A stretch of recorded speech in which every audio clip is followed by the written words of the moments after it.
না না দেখুন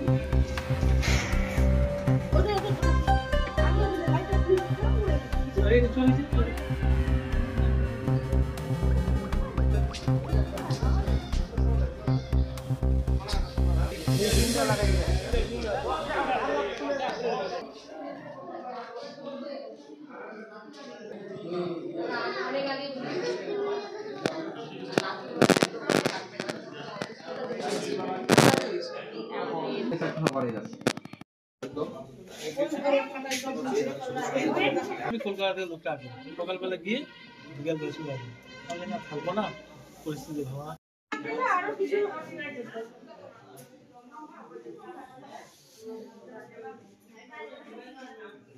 আরো মৃত এই যে ব্যাগটা এই যে সোনা গয়না সবকিছু নিয়ে গেছে গয়নাকে একটু যা ছিল নিয়ে চলে গেছে যা ছিল নিয়ে চলে গেছে সব নিয়ে চলে গেছে গয়না মাটি যা ছিল নিয়ে চলে গেছে তখন টের পেয়েছিলেন? টের পাইছি বলতে আমি 2টার দিকে যখন শুই তখন তারপরে হয়েছে 3:30টার সময় ওরা লুট করে যখন ঘর থেকে বেরোচ্ছে তখন ওই ঘরে আমার মিসেস টের পাইছে ও যখন চিল্লাচ্ছে তখন ওরা বের হয়ে যাচ্ছে আর আমাকে ঘর থেকে বের হওয়ার মতো পরিস্থিতি ছিল না আমার ঘরের গেটটা ওরা বাইরে দিয়ে বন্ধ করে দিয়েছে দিয়ে ওই থেকে ওরা বেরিয়ে গেল গেট বাইরে থেকে বন্ধ করে দিয়েছে আমার ঘরের গেটটা বাইরে থেকে বন্ধ আমি ঘর থেকে বেরোতে পারছি না যে বাইরে সিসিটিভি ক্যামেরা রয়েছে সব নিয়ে গেছে সব ডিভাইস টিভাইস সব নিয়ে গেছে সিসিটিভি ক্যামেরাটা গামছা দিয়ে ঢেকে দিয়েছে একটা ঘুরাই দিয়েছে দিয়ে ঘরে ঢুকছে দরজা ভেঙে আচ্ছা কয়টা ঘরে ঢুকেছিল কটা হবে 2:30টার দিকে ঢুকছে না না কয়টা ঘরে ঢুকেছিল দুইটা রুমে কি কি নিয়ে গেছে আমার এখান থেকে 2,75,000 টাকার মতো আমার এখান থেকে গেছে ক্যাশ। হ্যাঁ ক্যাশ। 5-6 ভরি সোনা নিয়ে গেছে আর ওই ঘর থেকে মিসেসের কাছে 70,000 টাকার মতো ছিল ওগুলোও নিয়ে গেছে। টুকটাক যা ছিল মোবাইল নিয়ে গেছে 6টা 5টা মোবাইল নিয়ে গেছে। আচ্ছা আমি এখানে শুয়েছিলাম আমার সামনে থেকে আমার মানে কাছেই আলমারিটা ভেঙে টাকা নিয়ে গেল আমি টেরই গেলাম না বুঝতে পারেননি তাই তো কিচ্ছু বুঝতে পারিনি মানে কি আর আমি যখন বুঝতে পারলাম চিল্লা আল্লাহ হচ্ছে আমি যখন উঠলাম তখন আমার গেটটা বাইরে থেকে লক করা আমি বের হতে পারলাম আপনি আপনার মানে আলমারিতে ভেঙেছে কিছু কি মানে করেছেন যে আমাকে কোনো কিছু স্প্রে করছে নাহলে আমি টের পাবো না এরকম খুলতেছে তাও তো শব্দ নেই কিছু ওরা স্প্রে করে দিয়েছে নাহলে আমি তো টের পেতাম না। কেউ কি অসুস্থ হয়েছে কিছু না ওই ছেলেটাকে একটু খারাপ লাগছে ও এখন শুয়ে আছে আমারও খারাপ লাগতেছে। ও তোর কাছে আসে না আপনার নাম ছিল না আমার নাম তারিকুল ইসলাম। আজকে ভোর 3টা 3:30 নাগাদ কারণ 2টার পরে আমার ভাস্তা গেছে শুইতে তারপরে আনুমানিক 3টা থেকে 3:30টার মধ্যে গেট ভেঙে চোরের দল ঢুকে আমার ভাইয়ের ঘরে কোনো স্প্রে করছে হয়তো নেশা জাতীয় করার পর ও অচেতন হয়ে পড়ছিল।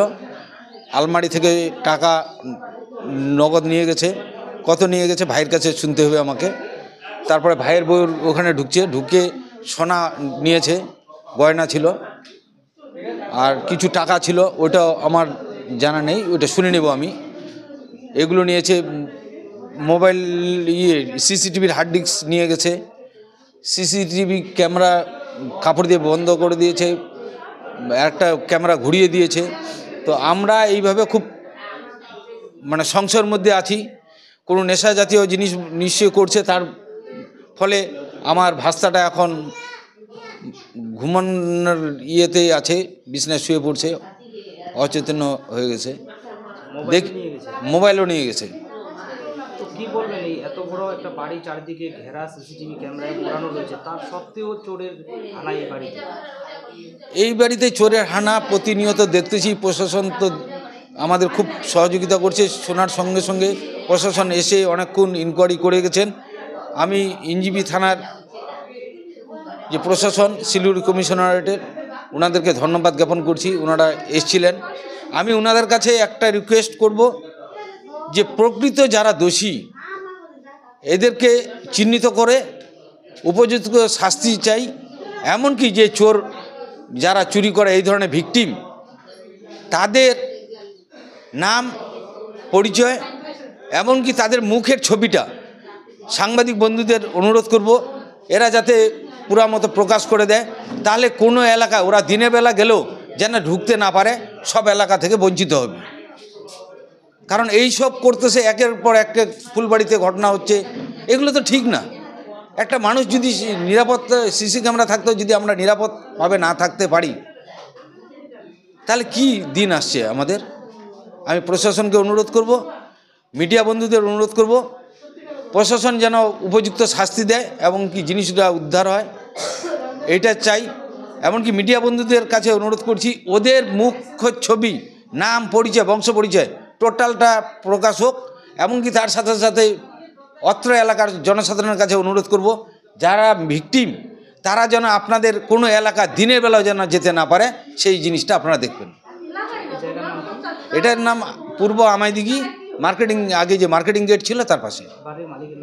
বাড়ির মালিকের নাম তারিকুল ইসলাম ওরফে মিন্টু, আমার নিজের ছোট ভাই, মেজো ভাই।